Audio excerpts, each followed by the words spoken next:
Guys, what's up? Yeah, what's going on out there today? Saturday, June 14, 2025. Hope you're having a great day so far, wherever you are. Man, another toasty one here in the California desert today. Uh, I don't know. How's 108, 109 sound? Tomorrow, it's supposed to be up closer to 115. So, yeah, I mean, in terms of training weather, man, you better be hydrating down here in the desert today, and or getting out there pretty early because man, throughout the day, the desert is heating up and it's getting nasty. By 5 o'clock, that is like the hottest part of the day here. So, look, what I've got for you today is something new. Go try this out, see if you guys love this. And if so, we'll just keep doing it. But, I'm over on Twitter, on X every morning. And look, my handle over there is Web Tennis, right? WEBTENNIS. So I'm over on Twitter on X every morning, and I've got a list of guys that I follow over there who are posting, and it's yes mostly about coaching, but it really gives me a lot of thoughts about how it relates to tennis, how it relates to my game, and um, how I think I can bring some of that stuff to you as well. So today, what I'm going to go through, I've got 8 things for you here of some posts that I made this morning over on X that I want to go through. And let me get my version of it. There it is. So I'm going to go through. Look, if you want to leave a little question or comment in the, wherever you are. I know this is getting streamed over to YouTube, Twitter as well, and as also on Facebook. So just drop a comment. Some of them come through to the live stream, some of them don't, but whatever. If it doesn't come through the live, I'll make sure that I go find it on each platform and be sure to respond to you. So, look, number one is the key to winning. Uh, Winning way more of your close matches, isn't in more revolutions with your top or forehand. The real key is way more shot choices to bigger areas of the court with your normal forehand RPMs, revolutions per minute, right? So your shot choice or your shot making consistency is what stresses opponents, not a few more RPMs. So what I want you to start believing is that you don't need to be spending a whole lot more time on the practice court drilling your topspin forehand, thinking that if I just get more revolutions, or if I get more revolutions, more RPMs, if I can make the ball turn faster, that's going to be the thing. That's going to be the key that's going to win me more matches. And the reality is, I mean, I've tried it for way too long, wasted too much time. That's not the key. We ought to be drilling a lot more of hitting our standard topspin, whatever that is, to bigger parts of the court and forcing that opponent over there to have to deal with the fact that we're way more consistent, not only with making shots, but we're more consistent with depth and placement. This whole notion of, well, you need more heavy topspin, it's just so tough to control. Balls are landing short, not really giving you much advantage, and in fact, way too often, really, really kind of setting up that opponent over there. So, look, thing number two, being unfit. Being unfit. Here's what I wrote: being unfit is a result of a bunch of small, lousy habits, mostly mental.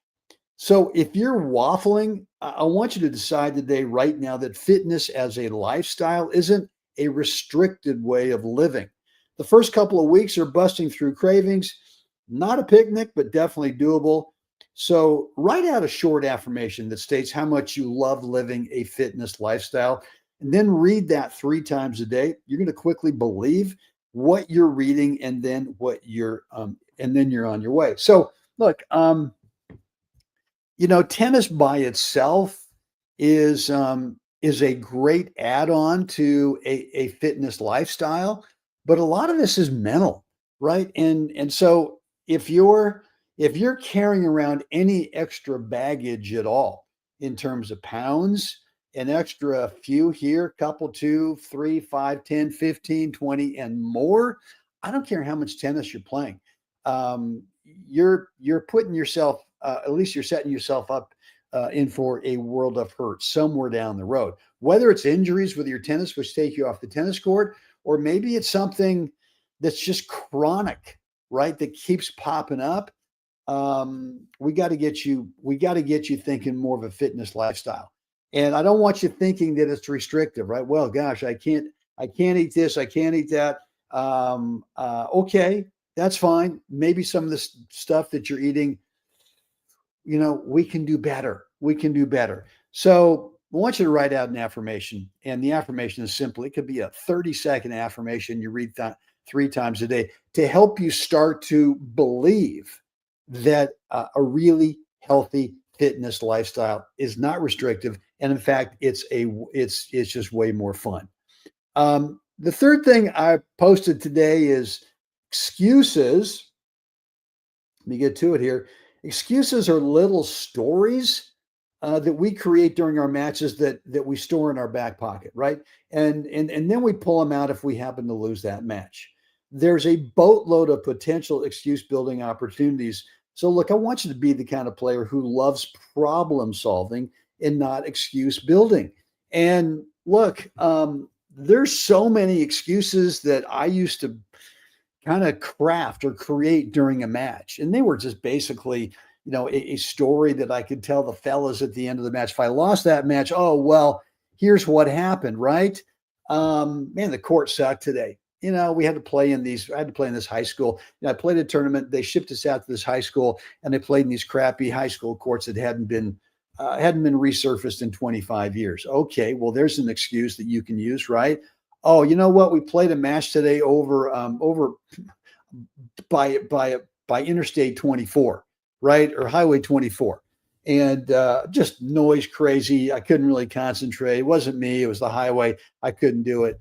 So there's the excuse. Oh, the guy next to me in the court was screaming and yelling today during his match, completely distracting. That's the reason I lost. Okay. Hey, there was some guy, we played in the court next to the parking lot, and some guy, his car alarm just kept going off. Well, that's the reason I lost today, right? I mean, how many excuses can we come up with? I'm telling you, I used to be in that camp. I would be looking for excuses, especially against players where it was a close match. And I just needed something that I could say, okay, well, justify. That's why I lost today.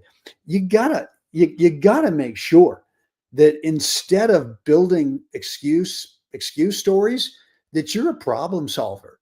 And look, we're always going to deal with crappy conditions, with opponents who maybe are making some shaky calls. You got you got to solve that problem rather than building up an excuse. So what's next here? In matches we live. Oh, I know where I'm going with this one. In matches, we tend to live way too much in the future during our matches. The nanosecond future when executing shot choice, and living in the future of the what if match results when we're in between points. Staying right here, right now is a trainable gold ball clarity superpower. Okay, look, let me kind of dig into this one because I used to make this big mistake a lot. So that right before contact with my shot, I would start thinking, God, I hope the guy has not moved over to where I'm about to play this shot. And then I start peeking and looking out there, disrupting swing path, unforced error, right? Or the guy plays an approach shot, and right before you go for your passing shot, you start living in the future. What if that opening's not there? What if my initial shot choice opening now isn't really there, right? And so we're living in the future, and now we're not really in the present in terms of spacing away from the path of that incoming ball, making sure that we've got the right contact point, making sure that we're putting a quality swing on it, without peaking, right? Peeking. There's lots of opportunities for nanosecond living in the future as we're about to execute swing tech. But the other one happens a lot between points, right? And we start considering, God, what if I lose to this guy today? You know what? God, I mean, how bad am I going to feel, right? Or I want this win so bad today that you're living out there in the future. You want that result. You want to be walking off the court, shaking hands and telling the fellas, boom. We got to live in the present moment. We got to trust that if we do that, we're going to get the future result that we want, whether it's a nanosecond deal in terms of swing tech, or whether it's between points, right? Where we're thinking about, God, I want this thing so bad. I don't want to lose to this guy, whatever. Hey, if I win this match, now my ranking, my rating goes up, whatever. We got to trust that living in the moment, in the present moment, is going to get us the result, that future result that we want. The next one the next post over at X that I had today was, I truly believe that 99% of players, are underachieving, not out of being lazy, but our skill ceiling is a limiting belief. We all have a bigger upside. It all starts with building off. It all starts with building belief off the court. Decide that getting uncomfy on the court will unlock your upside. So what does that mean? I mean, I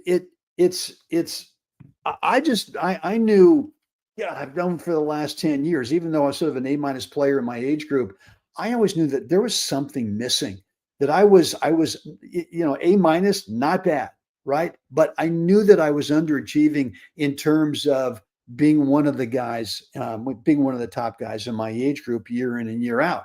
And so I had to get uncomfortable with finally stop being in denial about the mindset training that I needed to go through, the mental toughness training I needed to go through, in terms of being one of the A+ guys. And so whether it's there, and usually with us, if you're a competitive player, meaning that you're playing a lot of tournaments, you're playing a lot of league stuff, or some really serious practice matches where maybe you make the result public. You go to after the match, hey, let's decide today that after the match, we're going to write down on the blackboard up there in the clubhouse, we're going to write down the result, right? So that there's a little pressure on you. So you got to get a little uncomfortable on the court to be able to get really that next level that I just think that is available for us. I just think we've got a lot of upside to our game that we're just leaving on the table. The next one I wrote is, it's impossible to intellectualize it's impossible to only intellectualize your way to the next level. This stuff takes uncomfortable work. The constant looking for the one nugget on YouTube is just mindless dopamine hits. Separate yourself from the pack, get out there, way back out there on court 10, and put in the real reps, the high quality reps work. And look, I mean, I've even got a regular practice partner who, keeps coming maybe once a week and says, oh yeah, man, I looked at this video on YouTube, and I'm going to do this thing. And I'm going, okay, all right. But it's the thought that there's one video that you watch, that there's a nugget, there's an aha moment, that there's an epiphany moment that you get, that all of a sudden that aha moment clicks on the switch, that light bulb switch, that now you've got it. So I just think that we try to figure out stuff in a way that I keep looking for the nugget, keep thinking about it without realizing that, okay, there's 1,000,001 little nuggets out there for you, but it's only about 2% of actually getting the result of that epiphany. And so at some point you got to go, you know what? The nugget that I found 2 years ago is actually, if I'd been working on it for the last 2 years, rather than doing all the dopamine hits of going over to YouTube and, looking at video after video after video, if you'd been actually putting in the reps and just focusing on just myelinating that grooving, putting in the work for that thing that you discovered 2 years ago, that nugget, man, where would your game be now? So it's just impossible to figure this thing out intellectually. And then all of a sudden, then, okay, well, you've got it. Next thing I wrote there today was on Twitter. We lose way too many matches because of what we think about between points, right? Since our matches on average are 80% of the time spent between points and on side changes, right? What does that mean? Well, 20% of the time then is only spent on average playing points. Then it stands to reason that if we manage that time really well, good things happen more often during the points. We can talk ourselves into playing during the 80% of the match, which is between points time and on side changes. We can talk ourselves out of playing well, right? I mean, we've already talked about living in the future. We can think a lot about living in the future between points. So you got to figure out, and I've got something for you. It's over in the right hand, that bottom corner there. That it's my BPR. It's my between points routine. That really talks about the 80-20 reality of our matches. 80% of the time we're not playing points, 20% we are. And the key here is that we lose too many matches because we're not disciplined of what we do between points, between the 80% of the time that we're out there on the court in matches. If you nail that time, if you manage that time like a pro, you're going to start to play the 20% of the points much more effectively, with much more clarity, with much more focus and much more present focus. And what does that mean? You're going to win more points. You're going to win more games. You're going to win more sets, and you're going to win more matches, especially those really close, tough matches. All right. The next one is, I love this one. Shot choice indecision is a recipe for, shot choice indecision is a recipe for lots of unforced errors. Indecision is based on not having a clear shot choice plan for today's unique opponent. What's that guy really good at? His forehand? Could be his forehand, right? Okay, now that we know it, don't give him any, right? Unless it's the lower 40 wide open, you move the guy to the other side of the court from his forehand, way over his backhand side, and he's just throwing up a dying duck. Okay, fine. Now you can go over to that forehand side. But until then, I just wouldn't give him any, right? Your shot choices now get real clear. And what that means is that shot choice clarity is the opposite of shot choice indecision. And so we got to have a plan against each unique opponent. And when you do, now you've got shot choice clarity.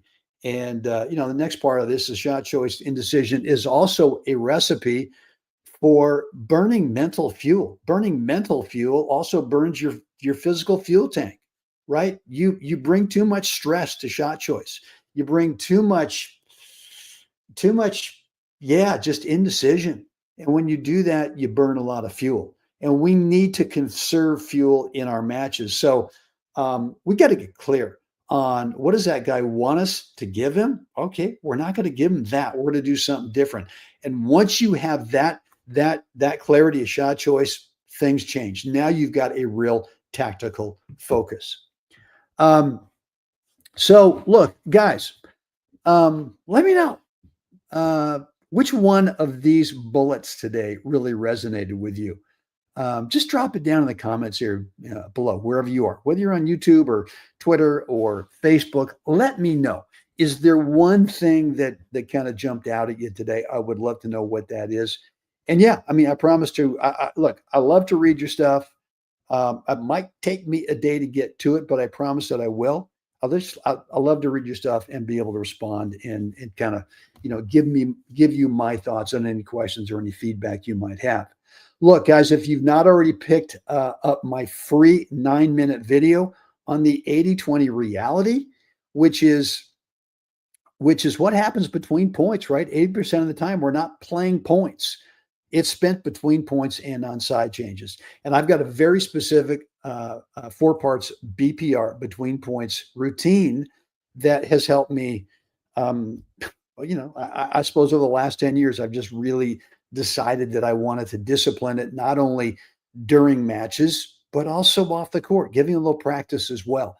So look, if you want to pick this thing up, it is a difference maker in terms of building mental toughness. Right down below, there's a link. Just go over to webtennis.com and pick it up, and just drop in a first name, email address, and you will get access to that free 9-minute video. Guys, hope this has been helpful today. It's time. We got to get out there. We got to help someone else. Have a spectacular day. Guys, I'm going to see you again next time.